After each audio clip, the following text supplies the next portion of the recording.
So, Miss Kate, if we can just review what you've brought in today. Looks like we have some bilateral, which just means both sides. Low back pain, doesn't really refer to anywhere, doesn't mess with any bowel or bladder dysfunctions. Past medical history, it looks like you only have a wisdom teeth removal whenever you were young, and that doesn't really pertain to this, so it's good. We can try to just understand that and put that to the side. Some of the things that we found were that it didn't affect anything neurologically, so it looks like we're kind of just dealing in the low back. But some of the tests that we did, such as the Goldthwait's test is what we call it, but whenever we had you, lift and your lumbar just started feeling it, toe touches and child's poses were both painful.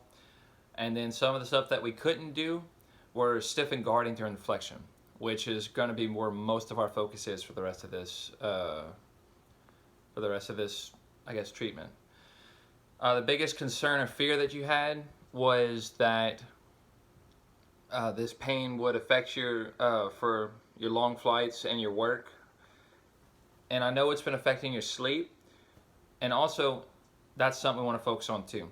I know that's been affecting your sleep, and sleep's been shown to have really drastic effects on, or not drastic, but just effects on pain thresholds. So we want to make sure that we get regular sleep, and the way that we're going to be doing that is just for now until we can kind of decrease that pain level. I'd like you to just kind of rest, take some Tiger Balm, icy hot or something before bed, and that'll kind of help. That'll hopefully help the rest. And then, had to reposition. And yeah, so that's large concern or fear, pertinent exam findings, and the patient history. So, and we also kind of attacked the biopsychosocial factor, which is kind of like world-round approach to you. And we're focusing on, for you, the sleep. The sleep's going to be the big thing. I know you said you wouldn't be able to do presentations, good presentations at least, if you didn't really get your sleep. And I understand that, and I've been there too. So here's what we're going to be kind of prescribing you. Just for now, I have 2 exercises planned out for you. The reason we're doing these 2 exercises are because, hold on, just give me a second. Oh, yeah. So we're trying to limit the days lost at work. And these 2 exercises, they're easy to do, and they hopefully won't kind of piss off, or aggravate the back. And without aggravating the back, we can kind of work on stuff that will help the back. The first one we're going to be doing is a doorway hamstring stretch. Now the hamstring's actually attached to the pelvis, so sitting in those long flights or sitting in for those Google presentations will cause the hamstrings to become tight, and that leads to a lower cross thing. That's something we can go over on a different day, but what it pretty much means is it can cause the low back pain.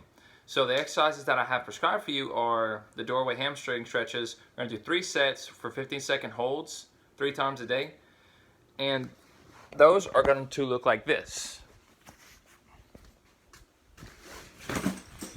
You're going to find a doorway.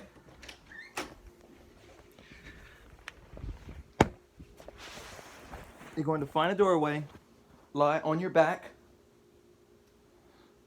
until you can get to a comfortable position. And if you can see here, to where you feel the stretch in the back of your hands, and you should be able to externally cue and feel this. You should be able to feel like, okay, it's tight. It doesn't put the back in a compromised position, and you can scoot in. You can scoot into it and really feel a stretch. And if you want, you can dig your heel into the wall and then go farther. This would be considered a PIR stretching, but like I said, that's something else we can go on a different day. And then hold this stretch 15 seconds. And then come off, and you can set back in if you need. Those are going to be our doorway ham stretches to help release some of the back pain. The next exercise that we're going to be doing is prone McKenzie extensions. We're going to be doing 3 sets, hold for 8 to 10 seconds, twice a day. And this one is one that's going to help strengthen the small muscles of the back, and hopefully strengthen up the muscles to stabilize so there's no more injuries like this again. I actually don't know if we went through everything that I was supposed to go for the condition. Yeah, I did. We believe it's a sprain strain, lumbar sprain strain. Lumbar sprain strain is just overstretching or damaging of the ligaments or musculature. And for this situation, it's the low back. That's why I'm confident that it's something of the sort, because it's not really referring anywhere. And it hurts during forward flexion, forward pelvic flexion. So let's just get back to the prone extension. So for the prone extension, I'm going to have you lie on your stomach. And there will be progressions if we feel that this isn't enough.